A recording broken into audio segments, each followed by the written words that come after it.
नमस्कार दोस्तों, स्वागत है आप सभी का हमारे YouTube चैनल बंजारी एकेडमी में। दोस्तों, आज मैं आपको कारक के बारे में पढ़ाऊंगी। कारक किसे कहते हैं? हिंदी का एक बड़ा ही मेन टॉपिक है ये कारक। आज हम इसकी पहचान के बारे में और इसके चिन्हों के बारे में पढ़ेंगे और कहाँ पे ये यूज होते हैं, कहाँ पे इनका उपयोग किया जाता है, वो मैं आपको पढ़ाऊंगी। तो चलिए शुरू करते हैं आज का टॉपिक। कारक की पहचान, कारक किसे कहते हैं और कारक और उनके चिन्ह। देखिए, सबसे पहले कारक की हम परिभाषा जान लेते हैं। कारक की परिभाषा है कि वे शब्द जिनका क्रिया के साथ, ध्यान से सुनिए, वे शब्द जिनका क्रिया के साथ प्रत्यक्ष या अप्रत्यक्ष रूप से संबंध होता है कारक कहलाते हैं। प्रत्यक्ष रूप से मतलब क्रिया क्या होती है? क्रिया के बारे में मैं आपको बता देती हूँ कि क्रिया का मतलब है कि जब किसी कार्य के होने का बोध होता है उसे हम क्रिया कहते हैं।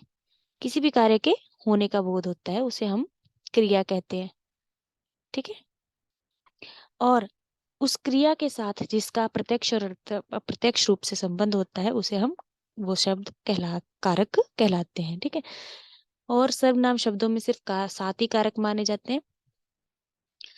और क्या बोलते हैं इसमें, उसमें संबोधन कारक नहीं होता। ठीक है। संबोधन कारक क्या है वो भी आपको अभी यहाँ से पता चलेगा। उनमें संबोधन कारक नहीं होता। कारक मेनली 8 प्रकार के होते हैं। ठीक है। 8 तरह के कारक होते हैं। कर्ता, कर्म, करण, संप्रदान, वो सब मैं आपको आज बताऊंगी। ठीक है। उसके बारे में पढ़ते हैं। अब कारक और उनके चिन्हों के बारे में जान लेते हैं कि कारक क्या है और उनके चिन्ह क्या है। अब कर्ता है। कर्ता में का चिन्ह क्या है? ने। कर्ता ने। कर्म को। कर्ता क्या होता है? कर्ता कार्य करने वाला। ठीक है। जैसे जो व्यक्ति भी है, जो भी व्यक्ति है उसको कर्ता बोलेंगे हम। पूरी लाइन में आप देख लो, जैसे राम पढ़ता है तो राम काम कर रहा है, तो इसलिए राम करता है। तो कर्ता ने। कर्म को। कर्म, कर्म का बाद जब चलेगी तो कर्म को। करण से या द्वारा। करण से। ठीक है। जैसे संप्रदान के लिए। आपादान से। अपादान से किस तरह से यूज होता है? ये मोस्ट इंपॉर्टेंट है अपादान। और अपादान यूज होता है हमारे किसके लिए? अपादान जुदाई के लिए यूज होता है। ठीक है। अपादान जुदाई के लिए यूज होता है। जुदाई के लिए कैसे यूज होता है कि पेड़ से पत्ते गिर रहे हैं, तो वहां पे कौन सा कारक होगा? ये मोस्ट इंपॉर्टेंट है, हर बार एग्जामिनेशन में पूछा जाता है, मोस्ट इंपॉर्टेंट है ये। ठीक है।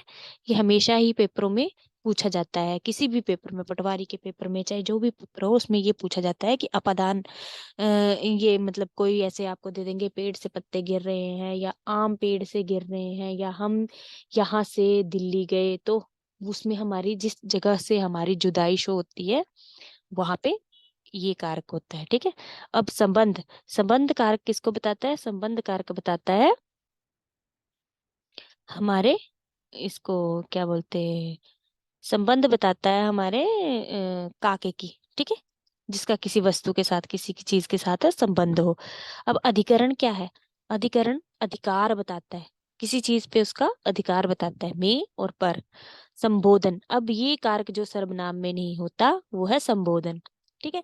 संबोधन को हम कैसे किसी भी चीज को, किसी भी शब्द को, किसी भी जगह को संबोधित करने के लिए, किसी भी व्यक्ति को संबोधित करने के लिए जिससे हमें दुख और खुशी का एहसास होता है, पता चलता है, वहां पे संबंध कारक आता है। और संबंध कारक की पहचान क्या है? उसका चिन्ह क्या है? हे, ओ, अरे, हे राम।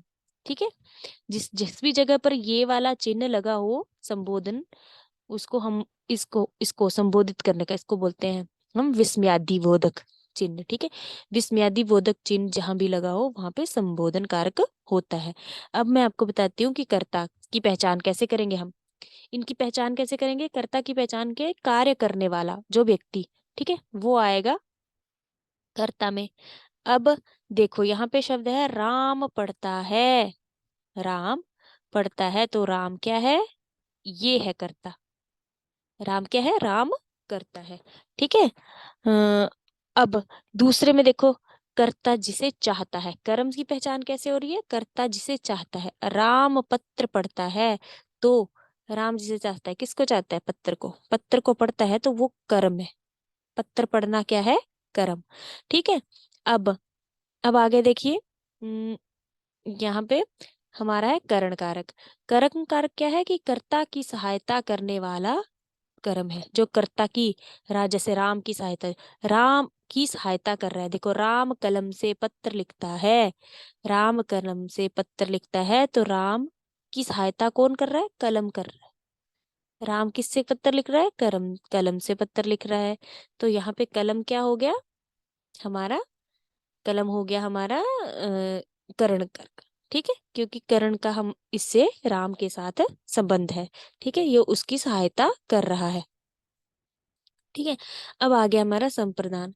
संप्रदान है जिसके लिए क्रिया की जाती है। संप्रदान जिसके लिए क्रिया की जाती है। अब बालक दूध के लिए रोता है, संप्रदान का चिन्ह बताया आपको, के लिए। तो संप्रदान जिसके लिए क्रिया की जाती है। बालक दूध के लिए रोता है, तो बालक किसके लिए रो रहा है? बालक दूध के लिए रो रहा है, तो के लिए, ये हो गया हमारा संप्रदान। अब आपादान, जो मोस्ट इंपॉर्टेंट आपको बताया, जिसमें जुदाई, अलग होने का, देखो वस्तु से अलग होने का इससे इसमें बोध होता है। वस्तु का अलग होने का बोध कैसे होता है? कि पेड़ से पत्ते गिरते हैं, तो पेड़ से पत्तों का गिरना, ये हो गया हमारा अपादान। पेड़ों से पत्तों की जुदाई हो रही है, तो यहाँ पे आ गया अपादान कारक। ठीक है। अब संबंध कारक। संबंध कारक क्या बताता है? संबंध बताता है। ठीक है। तो यह सोहन का घर है, संबंध में आएगा काके की। काके की, काके की किसे आपको पता चल रहा है कि ये सोहन का घर है, उसका अधिकार बताता है उसमें। ठीक है, ये सोहन का घर है। किसका घर है? सोहन का घर है। ठीक है, सोहन का घर है, तो सोहन का यहाँ पे सोहन का घर, ये इसका संबंध बता रहा है। अब अधिकरण देखिए। अधिकरण किसी वस्तु के रहने, ठहरने या बैठने का आधार होता है। अधिकरण का किसी भी वस्तु के रहने या ठहरने का। ठीक है, मैं घर में रहता हूँ, अधिकरण में या पर, में पेड़ पर पक्षी बैठे हैं, या किताब मेज पर है, तो पर, किताब किस पर है? मेज पर। ठीक है, और पक्षी कहाँ बैठे हैं? पेड़ पर, तो ये इसका अधिकरण बताता है। ठीक है, तो ये है अधिकरण कारक, जिसका चिन्ह है में या पर। अब संबोधन आया है। संबोधन कारक, सब ये भी बहुत इंपॉर्टेंट कारक है। संबोधन कारण का कारक का चिन्ह होता है हे, अरे, ओ। तो ये क्या करता है? संबोधित करता है। जैसे जब हम कभी मैच खेल रहे हैं और हम मैच में जीत गए, तो हम अपनी खुशी व्यक्त करने के लिए हम बोलते हैं ओ वाह, वाह हम तो मैच जीत गए। और हार जाते हैं तो लिखते हैं हाय हम तो मैच हार गए। और ये जो चिन्ह है हाय, संबोधन करना, ये संबोधन कारक को दर्शाता है। ठीक है, या फिर हे राम, हे राम, हम कभी भगवान को पीड़ा में या खुशी में, या हम भगवान को याद करते हैं, तो हम बोलते हैं हे राम। तो हे राम क्या है? हम राम को संबोधित करते हैं। अम, हे राम मैं बहुत दुखी हूँ, हाय राम मैं बहुत दुखी हूँ। या फिर आप बोल रहे हो हे राम मैं आज बहुत खुशी हूँ, खुश हूँ, आपकी बहुत कृपा है, तो हम अपनी खुशी व्यक्त कर रहे हैं राम के प्रति, तो हम उसको संबोधित कर रहे हैं। ठीक है, तो ये थे, आज का टॉपिक था मेरा कारक, और ये थे कारक। कारक, कारक की परिभाषा, वह शब्द जिनका क्रिया के साथ प्रत्यक्ष या अप्रत्यक्ष रूप से संबंध होता है उसे कारक कहते हैं। कारक के चिन्ह, कारक के 8 चिन्ह हैं: कर्ता, कर्म, करण, संप्रदान, अपादान, संबंध, अधिकरण, संबोधन।